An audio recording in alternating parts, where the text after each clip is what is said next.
이제 다 함께 묵상 기도하심으로 2021년 8월 8일 주일 예배를 드리겠습니다.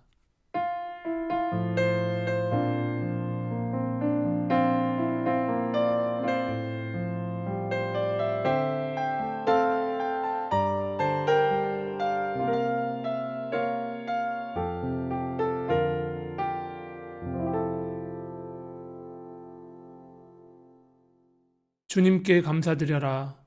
그는 선하시며 그의 인자하심이 영원하다. 주님께 구원받은 사람들아, 대적의 손에서 구원받은 사람들아, 모두 주님께 감사드려라. 아멘. 사랑의 주님, 오늘 우리가 이 자리에 모여 함께 예배합니다. 우리의 예배 가운데 오셔서 우리의 예배를 받아주시고 당신의 뜻을 오늘 이 예배를 통해 우리에게 나타내시옵소서. 예수님의 이름으로 기도드립니다. 아멘. 이 시간 다 함께 왕이신 나의 하나님 찬양하겠습니다.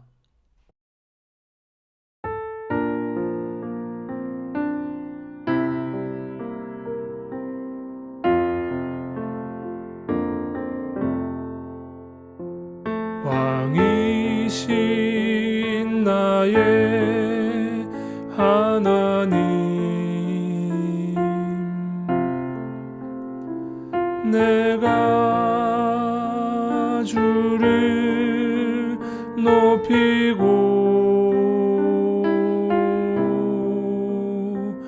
영원히 주의 이름을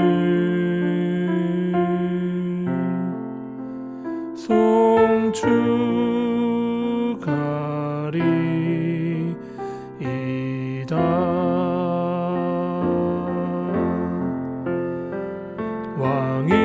왕이신 나의 하나님,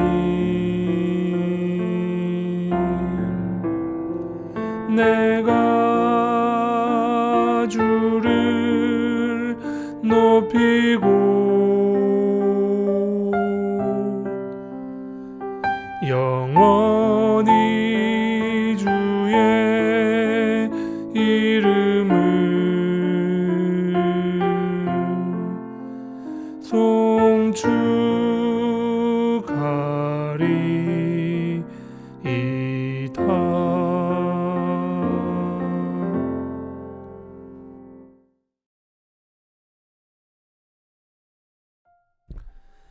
이 시간 우리 마음을 모아 기도합시다.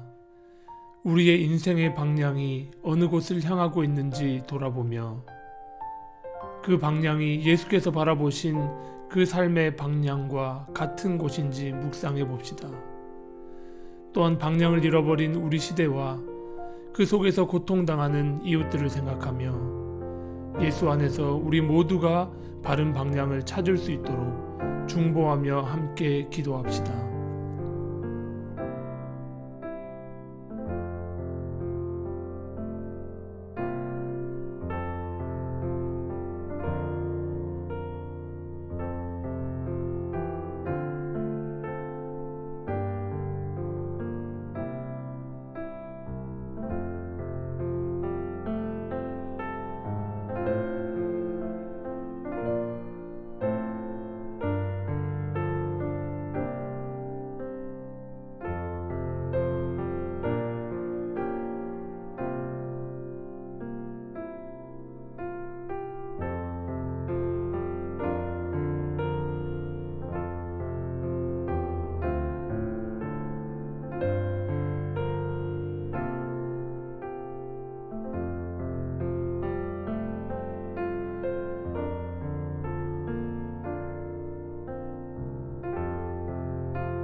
나의 백성이 부르기 전에 내가 응답하며 그들이 말을 마치기도 전에 내가 들어주겠다. 아멘. 다 함께 사도신경으로 우리의 신앙을 고백하겠습니다. 나는 전능하신 아버지 하나님, 천지의 창조주를 믿습니다. 나는 그의 유일하신 아들, 우리 주 예수 그리스도를 믿습니다. 그는 성령으로 잉태되어 동정녀 마리아에게서 나시고 본디오 빌라도에게 고난을 받아 십자가에 못 박혀 죽으시고 장사된 지 사흘 만에 죽은 자 가운데서 다시 살아나셨으며 하늘에 오르시어 전능하신 아버지 하나님 우편에 앉아 계시다가 거기로부터 살아있는 자와 죽은 자를 심판하러 오십니다. 나는 성령을 믿으며 거룩한 공교회와 성도의 교제와 죄를 용서받는 것과 몸의 부활과 영생을 믿습니다. 아멘. 이 시간 다 함께 찬송가 384장 찬양하겠습니다.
이 시간 다 함께 공동의 기도 드리겠습니다.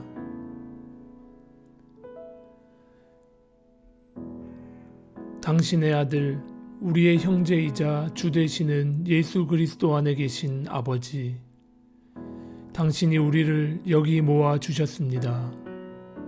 우리와 함께 계시고 우리가 다시 헤어질 때 우리 각 사람의 삶의 자리에 동행하여 주소서. 우리 중 누구도 주저앉거나 길을 잃지 않게 하소서. 무엇보다도 우리 중 누구도 당신을 잊고 당신 생각하기를 멈추는 일이 없게 하소서. 도처에 있는 가족 친지들, 친구들, 심지어 원수들까지도 일깨우시고 위로하시며 강건하게 하소서.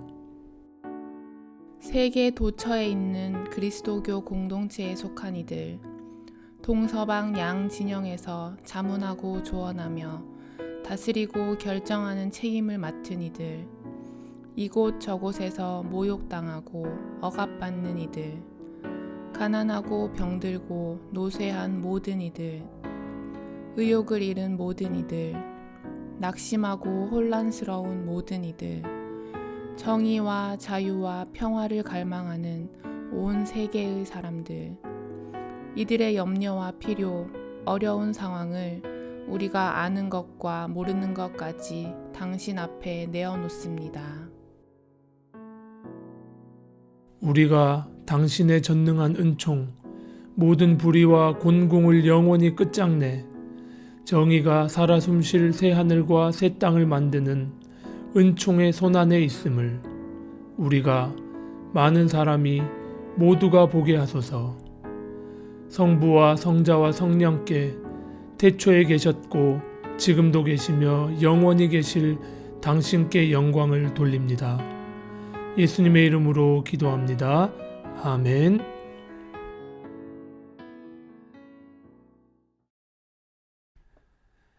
하나님의 말씀 보시겠습니다. 말씀은 신약성경 빌립보서 3장 12절부터 14절까지 말씀입니다.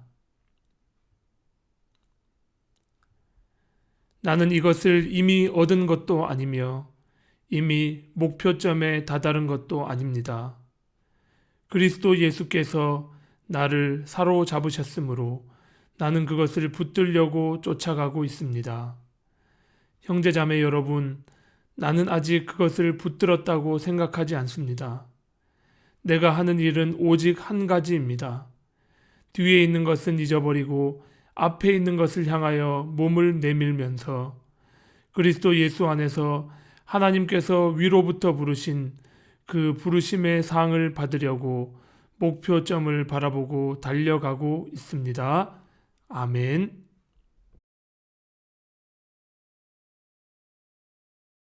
샬롬 성도 여러분, 한 주간도 하나님의 보호하심 아래에서 평안히 잘 지내셨나요?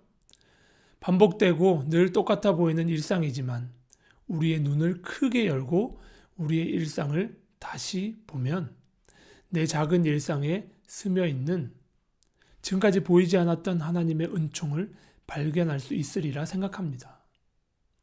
그 발견한 은총을 통해 날마다 새롭게 열리고 있는 나의 일상들이 당연히 주어져 있는 것이 아니라 기적의 연속임을 발견하고 늘 감사할 수 있는 우리 성도님들이 될 수 있기를 소망합니다. 자, 여러분들은 어떤 꿈을 꾸고 계십니까? 여기에서 제가 말하는 꿈은 잠잘 때 꾸는 꿈을 말하는 것이 아닙니다. 여러분들은 여러분들의 삶에 대해 그리고 우리가 사는 세상에 대해 어떠한 꿈, 어떠한 비전을 가지고 계십니까? 혹시 여러분 꿈을 잃어버리진 않으셨나요? 어떠한 비전이나 소망도 없이 현실의 무게에 짓눌려서 그냥 주어진 하루를 소비하고 계시지는 않습니까? 사실 이렇게 질문을 던지는 제 자신도 제 스스로에게 이렇게 물어본다면 아주 깊은 고민과 생각에 잠길 수밖에 없을 것 같습니다. 나는 내 삶과 내 살아가는 세상에 대해 어떤 비전을 가지고 있지? 그것을 위해 내가 무엇을 하고 있으며 무엇을 해야 하지? 이런 질문을 떠올리면 참 대답하기 어려운 것 같습니다. 20대 젊은 시절에는 오히려 그러한 희망이나 소망에 대해 생각하는 것이 부담스럽지는 않았던 것 같습니다. 하지만 시간이 더 지날수록 그러한 질문의 무게가 결코 가볍지만은 않은 것 같습니다. 시간이 지날수록 더 큰 꿈과 더 큰 소망을 가지기보다는 어떻게 현상 유지만 할 수 있어도 다행이 아닐까라는 생각이 더 크게 자리하게 되는 것을 느끼는 요즘입니다. 그럼에도 꿈이 없는 삶, 이 꿈꾸지 못하는 삶은 정말 안타까운 삶이 아닐 수 없죠. 그래서 우리는 뭔가 꿈이 있는 것이 정말 중요한 것 같습니다. 무언가 분명한 목표가 있고 비전이 있는 사람은 더 앞으로 나아가기 위해 노력합니다. 그들은 게으를 겨를이 없습니다. 지금 있는 자신의 모습, 부족하고 나약한 모습을 극복하고 고양시키기 위해 노력하기 때문에 그들의 삶은 활기가 넘칩니다. 그 과정이 비록 힘들고 어려워도 더 나아질 자신의 모습을 계속 떠올려 보고 앞으로 전진하게 됩니다. 그런 사람들의 모습을 보고 있노라면 멋있고 또 때로는 존경스럽기까지도 합니다. 이제 2020년, 2021년이긴 하지만 도쿄 올림픽도 막바지에 달했는데요. 올림픽에 출전하는 선수들의 모습을 보고 있노라면 목표가 있는 삶의 이 모범을 볼 수 있습니다.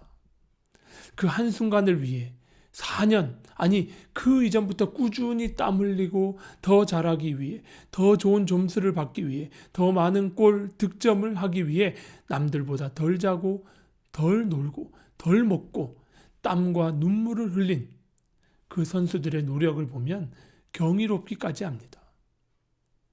이렇게 목표가 분명하고 꿈을 꾸는 사람들의 삶은 그렇지 않은 사람들에 비해 훨씬 역동적입니다. 자, 하지만 여러분, 우리가 기억해야 될 것은요, 모든 꿈과 비전이 있다고만 해서 다 아름다운 것만은 아니라는 사실입니다. 올림픽만 보더라도 우리가 감동받는 그 순간이 언제입니까? 단순히 금메달 또는 메달을 따는 어떤 그 결과의 순간만이 아니라 정직한 노력, 공정한 경쟁, 이겼지만 상대를 존중해 줄 줄 알고 졌지만 상대를 인정하고 높여줄 수 있는 스포츠맨십, 진정한 프로 정신이 드러날 때가 아니던가요? 야비하게 남을 밟고 올라가겠다는 모습이 경기장 안팎에서 드러나고 상대를 전혀 존중하지 않는 모습이 보인다면 메달을 딴다고 한들 우리 마음에 울림이나 감동으로 남기보다는 오히려 불편함으로 남을 때가 많습니다. 다시 한번 정리해보면 이렇게 한번 말해볼 수 있을 것 같습니다. 비전과 목표가 있는 것은 아름답고 좋은 것이지만 그에 못지않게 그 목표와 비전의 내용도 중요하다라고 말입니다. 자, 그렇다면 우리 그리스도인들의 삶은 어때야 할까요? 우리 그리스도인들은 어떠한 꿈, 어떠한 비전을 가져야 할까요? 그리고 그 내용은 무엇이 되어야 할까요? 오늘 저는 그리스도인들의 삶의 태도와 방향성, 그리고 그 내용이 무엇인지에 대해 한번 나누어 보려고 합니다. 특히 오늘 우리가 함께 읽은 빌립보서의 본문에서 바울은 그리스도 안에 있는 자신의 삶을 어떻게 정의하고 있는지 그것을 살펴봄으로써 오늘날 우리 그리스도인의 삶의 태도는 어떠해야 하는지, 그리고 그 내용은 무엇이어야 하는지 한번 살펴보겠습니다. 바울은 예수 그리스도를 믿는 믿음으로 사는 자신의 삶을 목표점을 향해 앞으로 달려나가는 삶으로 오늘 본문에 규정하고 있습니다. 자, 그러면 바울은 어떤 목표점, 어떤 비전을 가지고 있었을까요? 천천히 한번 살펴보도록 하겠습니다. 사도 바울은요, 원래 어떤 일에든지 열심히 있는 사람이었습니다. 그는 상당히 목표지향적인 사람이었습니다. 바울은 이러한 목표지향적인 그의 삶의 태도를 부활하신 예수님을 만나기 전부터 이미 가지고 있었던 것으로 보입니다. 그는 다마스커스로 가는 길 위에서 예수님을 만나기 전에도 유대교의 전통에 가장 열심히 있는 사람 중에 한 명이었습니다. 아주 목표가 분명한 사람이었죠. 오늘 읽은 본문 앞부분에 위치한 빌립보서 3장 5, 6절에 바울은 자신을 이렇게 소개합니다. 나는 여드레 만에 할례를 받았고 이스라엘 민족 가운데서도 베냐민 지파요, 히브리 사람 가운데서도 히브리 사람이요, 율법으로는 바리새파 사람이요, 열성으로는 교회를 박해한 사람이요, 율법의 의로는 흠잡을 데가 없는 사람이었습니다. 그는 출생 신분으로 보나 교육 수준으로 보나 금수저 엘리트 출신이었습니다. 하지만 그는 거기에 머물러 있으려고 하지 않았고 유대인들이 지켜야 할 율법을 충실하게 지키며 그에 반하는 예수 믿는 자들을 잡아 가두고 죽이는 일에 앞장섰습니다. 그것을 통해 민족과 하나님을 위한 투사가 되기로 정하고 최선을 다했습니다. 정통파 유대인 히브리인 가문의 출생은 그를 이방인들과 분리시켰습니다. 당시 문맹률 거의 90%에 육박하는 상황에서 그의 높은 교육 수준은 그를 배우지 못한 범인들과 분리시켰습니다. 거룩한 율법의 철저한 준수는 그에게 구원받은 백성이라는 자부심을 불어넣어 줌으로써 구원받지 못했다고 여겨지는 사람들과 그를 강하게 분리시켰습니다. 이렇게 그는 분명한 꿈을, 분명한 목표를 가진 사람이었지만 그것은 철저히 자신을 포함한 소수를 위한 세상, 그것을 위한 꿈이었습니다. 나의 공동체 외부는 철저히 타자화하고 배타적 관계로 설정함으로써 그를 통해 유익을 얻으려는 것이었습니다. 그는 부지런했고 목표를 위해 부단히 노력했지만 그가 얻으려고 하는 만족과 성취, 유익은 타인의 희생을 담보로 한 참으로 아름답지 못한 것이었습니다. 자, 그랬던 바울이 어느 한순간 변하기 시작합니다. 바로 다마스커스로 가는 길 위에서 부활하신 예수님의 음성을 들었던, 그를 만났던 그 순간부터 그는 일명 회심을 경험하게 됩니다. 그가 추구하던 이전의 모든 목표와 가치와 비전들이 한순간에 무가치해져 버리는 경험을 하게 됐습니다. 그가 이전에 자신의 성공적인 삶의 발판으로 삼고 있던 출신, 지연, 혈연, 경력과 양질의 교육, 그 모든 것을 이제는 그리스도를 위해 해로운 것으로 여겼다고 고백합니다. 그 모든 것들을 한낱 배설물과 같이 몸 밖으로 버려져야 할 것들로 여겼다고 말하고 있습니다. 그는 이렇게 고백합니다.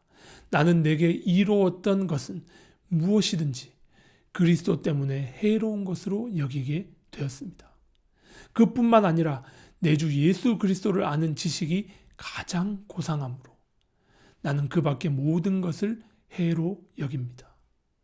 나는 그리스도 때문에 모든 것을 잃었고 그 모든 것을 오물로 여깁니다. 나는 그리스도를 얻고 그리스도 안에 있는 사람으로 인정받으려고 합니다. 자, 여러분, 고대 지식인들에게는 목숨보다 중요한 것이 명예였으며 죽음보다 싫었던 것이 수치였습니다. 그 이전에 바울은 자신의 출생과 교육 수준과 율법을 최선을 다해 지키는 그러한 행위를 통해 명예를 얻고자 했습니다. 하지만 이제 바울은 예수님으로 인해 당시 사람들이 수치라고 생각하는 위기에 처해지게 됐습니다. 그는 예수님과의 만남을 통해 그 이전에 그가 잡으려고 했던 명예, 비전, 그리고 목표들을 다 잃어버렸을 뿐만 아니라 그를 통해 엄청난 박해와 고난, 즉 사람들이 수치라고 여기는 것을 당해야만 했습니다. 바울은 자신이 당했던 고난에 대해 고린도전서 11장 23절 이후에 이렇게 장황하게 기록하고 있습니다. 나는 수고도 더 많이 하고 감옥살이도 더 많이 하고 매도 더 많이 맞고 여러 번 죽을 뻔하였습니다. 유대 사람들에게서 40에서 하나를 뺀 매를 맞은 것도 5번이요. 채찍으로 맞은 것이 3번이요. 돌로 맞은 것이 1번이요. 파선을 당한 것이 또 3번이요. 밤낮 꼬박 하루를 망망한 바다를 떠다녔습니다.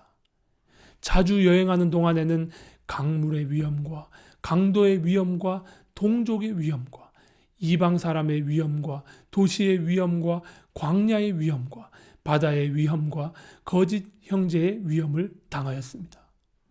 수고와 고역에 시달리고 여러 번 밤을 지새우고 줄이고 목마르고 굶고 추위에 떨고 헐벗었습니다. 이렇게 상상도 하기 힘든 고난을 당했지만 바울은 이 모든 것을 감내해냈습니다. 그는요, 꿈을 잃어버린 것이 아니었습니다. 오히려 예수 그리스도를 만난 후로 새로운 꿈을 꾸게 된 것이었습니다. 자, 그가 예수 그리스도 안에서 발견한 꿈, 그 비전은 무엇이었을까요? 그것은 바로 부활에 대한 소망, 부활에 대한 희망이었습니다. 여기서 제가 말하는 부활에 대한 희망은 죽으면 천국 가야지 하는 그런 것을 뜻하지 않습니다. 바울에게 예수님의 부활은 새로운 시대를, 새로운 세상을 여는 문과 같았습니다. 바울은 예수님의 부활 안에서 모든 인간들의 나약함, 비겁함, 연약함이 극복된 새로운 세상을 발견했습니다. 바로 그 새로운 세상에 대한 소망이 이제 그의 궁극적인 목표가 됩니다. 자, 그의 인생의 궁극적 목표일 뿐만 아니라 모든 인간과 세상이 나아가야 할 목표로 그는 삼습니다. 예수의 복음으로 세상을 바꿀 수 있다는 희망, 그 희망이 바울을 살아있게 했으며 그 이전의 모든 가치들을 던져버리도록 만들었습니다. 이제 그는 예수의 부활의 소식을 모든 이들에게 전함으로써 이 세상을 변화시키려고 합니다. 모든 이들, 모든 만물이 구원에 이를 때까지 그는 멈출 수 없었습니다. 지나간 것들은 모두 뒤로 던져버리고 오직 예수께서 보이신 새로운 현실, 새로운 희망, 그 목표점을 향해 앞만 보고 달려나가야만 했습니다.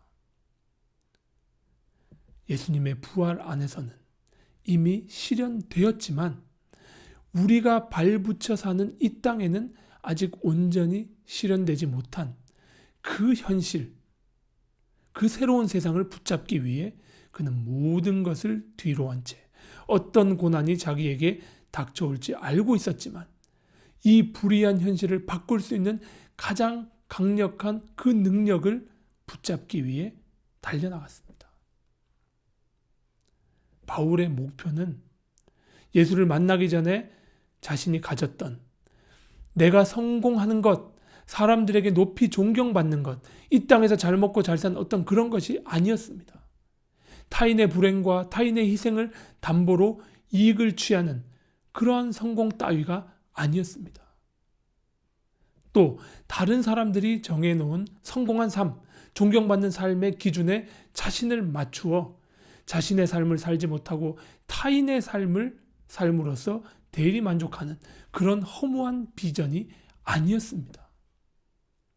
그가 오늘 본문에서 말하는 목표점을 향해 달려간다. 이 말은요, 목표의 내용은 상관이 없다. 이런 것이 아니죠. 어떤 것이든 목표를 세우고 열심히 앞을 향해 달려나가면 다 잘 된다. 이런 말이 아닙니다. 오늘날 자기계발서에서 흔히 볼 수 있는 무엇이든 당신이 원하는 것을 이루려거든 지나간 일에 연연하지 말고 아침에 일찍 일어나서 하루의 계획을 세우고 목표를 분명히 정해서 최선을 다해서 노력해 보세요. 그러면 모든 것을 이룰 수 있습니다. 저와 함께 미라클 모닝을 시작해 보시지 않으시겠어요? 이런 것이 아니었습니다.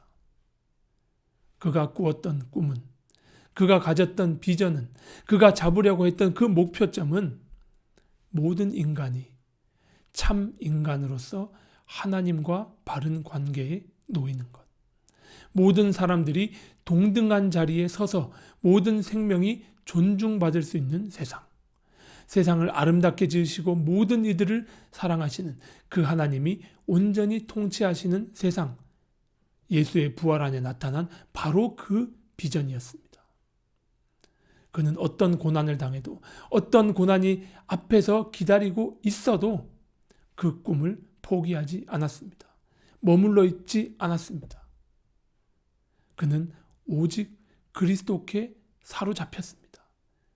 그래서 그리스도의 꿈이 자신의 꿈이 되어버렸습니다. 마지막 날 하나님의 통치가 온전히 임할 때까지 바울이 그러했듯이 우리 모두도 그 꿈과 그 목표점을 향해 오롯이 달려나가야만 할 것입니다. 이제 말씀을 한번 정리해 볼까 합니다. 자, 이 설교의 시작에서 여러분들에게 던졌던 질문을 다시 한번 던져볼까 합니다. 사랑하는 성도 여러분, 여러분들은 어떤 꿈을 꾸고 계십니까? 내 자신과 내 가족과 내가 속한 소수의 공동체를 위한 꿈을 꾸고 계십니까? 부활하신 주님을 만나기 전에 바울과 같이 금수저, 학력과 교육 수준, 인맥과 경력으로 타인과 분리됨으로써 또 타인의 희생을 발판으로 삼아 성공하려는 그러한 꿈을 꾸고 계십니까? 아니면 꿈이 없이 현실에 주저앉아 계십니까? 만약 그렇다면 오늘 예배를 통해 부활하신 주님을 만난 바울과 같이 이전의 모든 가치들을 배설물로 여기고 새로운 꿈을 꾸실 수 있기를 바랍니다. 그것은 바울이 예수의 부활 안에서 바라보았던 바, 하나님께서 열어주시는 새로운 현실, 모든 인간이 참 인간답게 사는 세상, 존중과 배려, 사랑의 공생이 가능한 아름다운 세상, 그 세상이 도래하는 것, 그것을 나와 내가 살아가는 또 우리 자녀들이 살아갈 세상의 비전으로, 목표로 삼읍시다. 그 목표를 위해 이전의 모든 가치들은 뒤로 던져버리고 오직 예수의 꿈, 하나님의 꿈을 위해 앞으로 달려나갑시다. 이미 얻은 것도 아니고 온전히 이루어지지도 않았지만 하나님의 능력으로 반드시 성취될, 반드시 이루어질 그 날을 위해 우리 모두가 손을 잡고 함께 나아갑시다. 우리가 손잡고 달려가는 이 길의 모든 과정 속에서 하나님의 손길과 섭리를 경험하고 서로를 존중하고 사랑하는 방법을 배워나갈 수 있기를 바랍니다. 사랑하는 우리 성도님들이 모두 이러한 목표를 가지고 하나님 나라의 꿈을 가지고 오늘도 함께 기도하며 앞으로 달려나갈 수 있기를 주님의 이름으로 축원합니다. 기도하겠습니다. 주님, 우리는 늘 뜻을 정하고 일어나려고 애쓰지만 번번이 현실의 무게 앞에 무릎을 꿇습니다. 이러저러한 핑계들이 또 세상 사람들의 시선이 우리를 그 자리에 맴돌고 머물게 합니다. 불의한 현실에 무릎을 꿇게 하고 적당히 타협하게 합니다. 하지만 오늘 본문에서 바울 사도의 말씀처럼 예수를 아는 가장 고상한 지식을 가지고 다른 어떤 세속적 가치와 유혹도 배설물로 여기고 주님께서 보여주신 새로운 현실의 목표를 따라 살아가게 하옵소서. 우리를 유혹하는 어떤 것들도 우리를 넘어뜨리지 못하도록 지켜주시고 우리 성도님들 모두가 서로 손잡고 서로 중보하며 함께 이 길을 걸어가게 하옵소서. 예수님 이름으로 기도합니다. 아멘. 주신 말씀 생각하며 이 시간 다 함께 시선 찬양하겠습니다.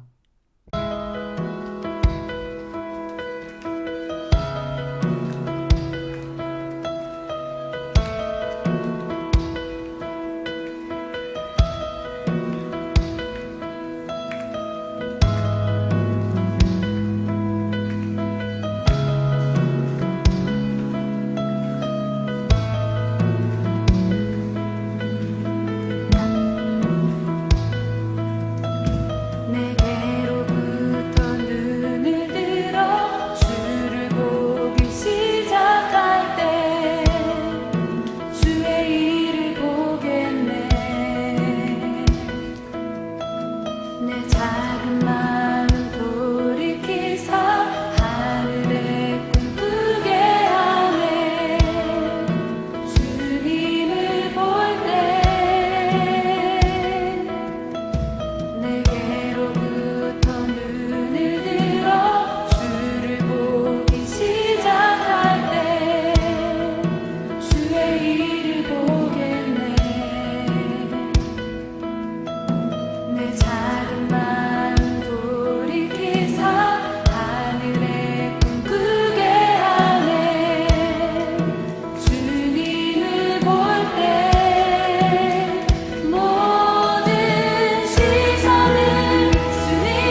모든 두려움 사라질 때 주의 일을 보겠네. 황폐한 땅 한가운데서 주님만을 알게 되리. 주님을 볼 때 모든 시선을 주님께 드리고 살아계신 하나님을 느낄 때 내 삶은 주의 역사가 되고 하나님이 일하기 시작하네. 모든 시선을 주님께 드리고 살아계신 하나님을 느낄 때 내 삶은 주의 역사가 되고 하나님이 일하기 시작하네. 모든 시선을 주님께 드리고 전능하신 하나님을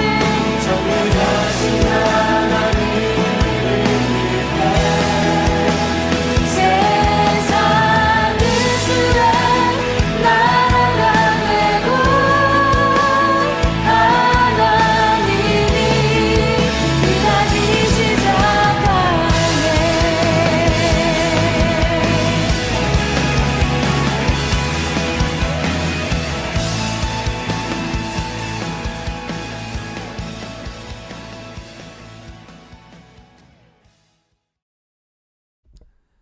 예수 그리스도의 은혜와 하나님의 사랑과 성령의 교통하심이 오늘 이 시간 함께 예배하며 뒤에 있는 것은 모두 던져버리고 우리 주님께서 보여주신 그 목표점을 향해 한 걸음 한 걸음 전진하기로 소망하며 다짐하는 사랑하는 우리 성도님들 머리 위에 지금부터 영원까지 함께 하시기를 간절히 축원하옵나이다. 아멘.